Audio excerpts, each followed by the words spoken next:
सौदागर। जोधपुर की शाखा में बदली पर गई वैदेही छुट्टी पूरी होने के बाद वापस लौटी। 50,000 का डॉलर की गड्डी लेकर सरोगेसी का नाटक करके मालामाल हुई वैदेही से शादी करने को विनय तैयार हो गया। मुंबई के उपनगर में वैदेही ने ही एक फ्लैट खरीदा। दोनों ने मिलकर अच्छा खासा घर परिवार बसा लिया। वैदेही और विनय कॉलेज में सहपाठी थे। विनय स्मार्ट और हैंडसम था, जबकि वैदेही साधारण सी। दोनों का जवानी का उमंग भरा दौर था। दोनों ही एक दूसरे की ओर आकर्षित हुए। वैदेही ने पढ़ाई पूरी की और एक अच्छी कॉरपोरेट कंपनी में नौकरी पा ली, लेकिन विनय की पढ़ाई में पकड़ शुरू से ही कमजोर रही। डिग्री के साल में भी वह इधर उधर घूमता रहता था। फिर भी शादी करनी है कहकर वह वैदेही के पीछे पड़ा रहता। वैदेही उसे हमेशा समझाती, विनय, अरे तुम्हारी पढ़ाई भी अभी पूरी नहीं हुई और कमाई तो तुम्हारी कुछ है ही नहीं। घर बसाना और उसे चलाना इतनी आसान बात है क्या? मेरे घर वाले इस शादी का सख्त विरोध करेंगे। जरा सब्र करो, मन लगाकर पढ़ाई करो। ग्रेजुएट हो गए ना तो मैं तुमसे शादी करूंगी, चाहे घर वालों के खिलाफ ही क्यों ना जाना पड़े। नहीं वैदेही, अब तो मेरा सब्र टूट चुका है। कब हम एक हो पाएंगे, यही सोचकर मैं बेचैन रहता हूँ। रात रात भर तड़पता हूँ। तेरी सूरत हर वक्त आंखों के सामने रहती है। अब तो कॉलेज के दोस्त भी मुझे लगातार चिढ़ाते रहते हैं। पागल हो क्या विनय? तुम मुझसे प्यार करते हो ना? प्यार की असली ताकत संयम में होती है, ये याद रखना। वैदेही समझाती। विनय को समझाते समझाते वैदेही भी कुछ असमंजस में पड़ जाती। उसका रौबदार व्यक्तित्व और उस पर किया गया प्यार वैदेही को भी भीतर से खींचने लगता। एक बरसात के दिन जब मूसलाधार बारिश हो रही थी, वैदेही के लिए ऑफिस से घर लौटना मुश्किल हो गया। सारा ट्रैफिक जाम था। क्या करे इस सोच में ही थी कि अचानक उसे याद आया, विनय का घर यही पास में है, वॉकिंग डिस्टेंस पर। और उसे पता था कि विनय के माता पिता गांव गए हुए हैं। विनय अकेला था। जाना चाहिए क्या उसके घर? वैदेही दुविधा में थी, लेकिन मजबूरी में उसके कदम धीरे धीरे उसी ओर बढ़ गए। सपनों के नींद में खोया हुआ विनय जब डोरबेल सुनकर बाहर आया तो उसे देखकर दंग रह गया। वैदेही, तू? क्या शानदार सरप्राइज है। सच कहूं, बाहर तो बारिश झमझम हो रही है। बाहर निकलना नामुमकिन। मुझे बहुत अकेलापन लग रहा था और तू आ गई। वैदेही। नींद से बोझिल आंखों वाला विनय कांपती आवाज में अपनी भावनाएं खोल बैठा। बरसात की भीगने और अपने साहसिक फैसले के कारण कांपती खड़ी वैदेही भयभीन आंखों से उसे देखने लगी। अरे क्या देख रही है वैदेही इस तरह? कितनी भीगी हुई है तू? अंदर आ, कपड़े बदल, मैं कॉफी बनाता हूँ। आराम से बैठ मेरी स्वीट हार्ट। विनय अपने मधुर शब्दों से उसे ढाढ़स देता। अरे लेकिन मैं कपड़े कैसे बदलूं? मेरे पास तो और कपड़े ही नहीं। हाँ, मेरी माँ की एक साड़ी पड़ी है यहाँ, दूं तुझे? अरे पर मुझे तो साड़ी पहननी नहीं आती ना। रुक, मेरी बहन की एक मीडी है। वैदेही मीडी लेकर बाथरूम में गई। कुछ देर बाद जब वह बाहर आई तो उस छोटे से ड्रेस में घबराई सी खड़ी थी। उस रूप में वैदेही को देखकर रोमांचित विनय अवाक रह गया। सांवली होते हुए भी वह बेहद आकर्षक लग रही थी। थरथराती हुई वैदेही उसके सामने खड़ी थी। विनय उसकी छवि को आंखों में कैद करने लगा और उसके संयम का बांध टूट गया। अचानक उसने वैदेही को बाहों में भर लिया। हड़बड़ाई हुई वैदेही भी विनय की मजबूत बाहों में सुकून पाने लगी। बाहर मूसलाधार बारिश लगातार हो रही थी। बिजली चमकती, गरज होती तो वैदेही विनय को और कसकर पकड़ लेती। उसका हाथ उसके घने काले बालों में फिरने लगा। यह इशारा पाकर विनय रोमांचित हो उठा और वैदेही भी पूरी तरह उसके हवाले हो गई। बाहर हल्की हल्की रोशनी फैल गई थी। बारिश थम चुकी थी। वैदेही बिस्तर से झटके से उठ बैठी। विनय अस्त व्यस्त हालत में गहरी नींद में था। रात भर सपनों की दुनिया में डूबी वैदेही जब होश में आई तो कांप उठी। क्या कर डाला हमने? इतने साल तक अपने मन को तो जोड़ा, लेकिन शरीर को कभी इस मोह पाश में नहीं फंसने दिया। और अब ठंडी हवा में भी उसके शरीर से पसीना फूटने लगा। उसने विनय को जोर जोर से हिलाकर जगाया। चौंक कर विनय ने आंखें खोली। वैदेही, तू इतनी क्यों घबराई है? अब तो गाड़ियां भी चलने लगी होगी। विनय, तू होश में है या नहीं? गाड़ियां गई भाड़ में। हमने बहुत बड़ी गलती कर दी है। विनय, पूरी रात इस बिस्तर पर हम ओहो, तो बस इसी वजह से तो परेशान है। विनय ने हंसते हुए उसे टाल दिया। इसमें क्या बुरा है? हम शादी तो वैसे भी करने वाले हैं ना। अरे मूर्ख, होश में आ, करने वाले हैं, हुई नहीं है। मैंने तुझे कितनी बार कहा था कि जब तक पति पत्नी नहीं बनते तब तक चार हाथ दूर रहना। और आज वैदेही, पर रात को तू ही तो मेरी गर्दन। बस, और बकवास मत कर। उसने अपना चेहरा हथेलियों में छुपा लिया और सिसकने लगी। मुझे जाना है। घर पर कितनी चिंता कर रहे होंगे। अरे ठहर मेरी रानी।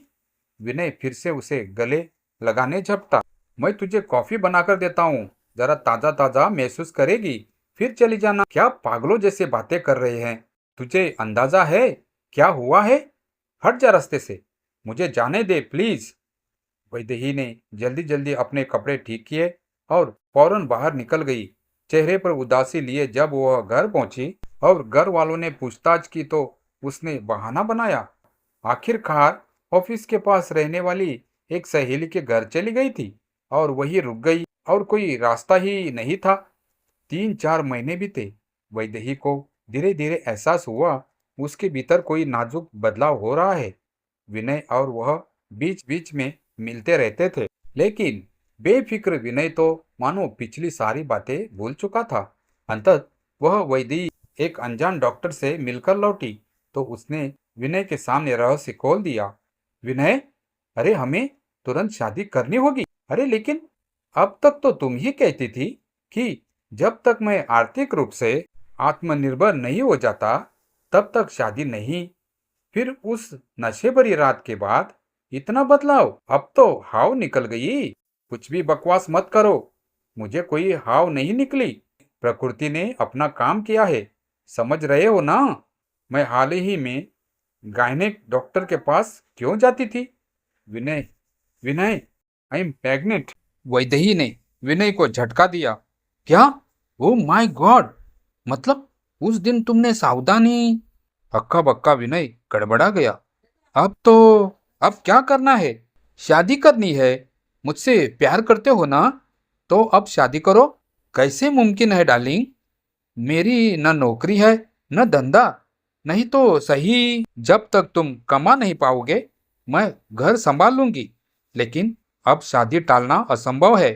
विनय प्लीज, वैदेही गिड़गिड़ाई।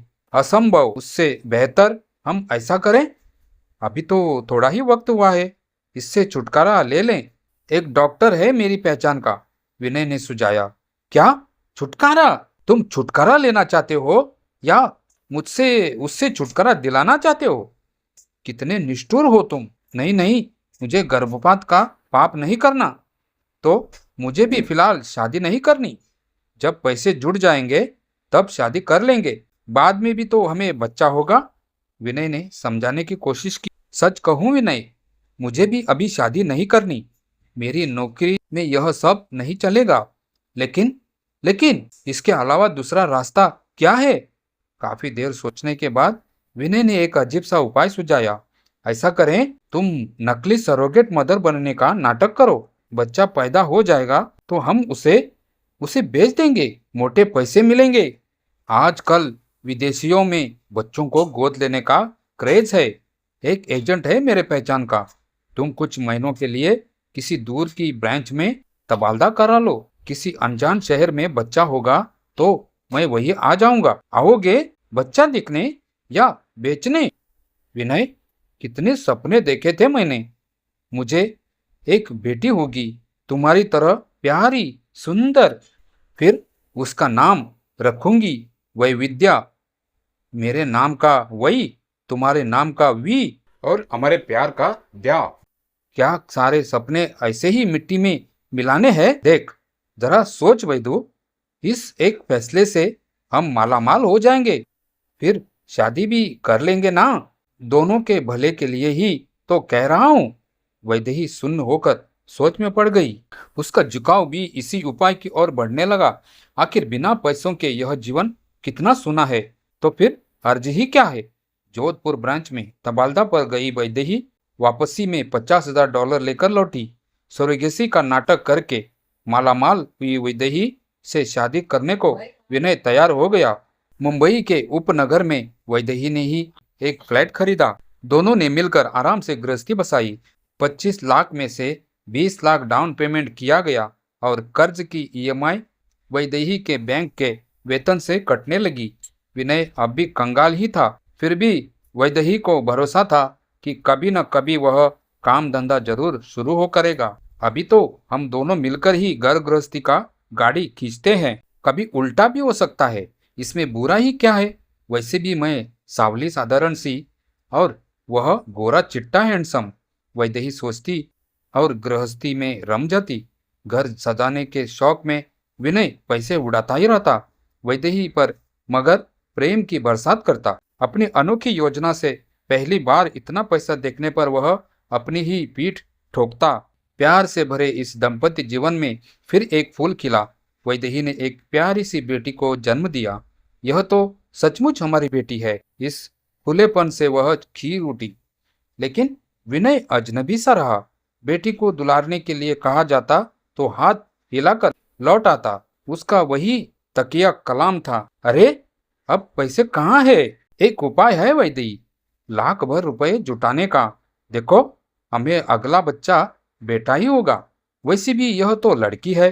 मुझे लगता है एक जर्मन आदमी को गोरी लड़की चाहिए। 30,000 यूरो देने को तैयार है तो यह नकोशी। क्या विनय, ये क्या कह रहे हो? होश में हो या नहीं?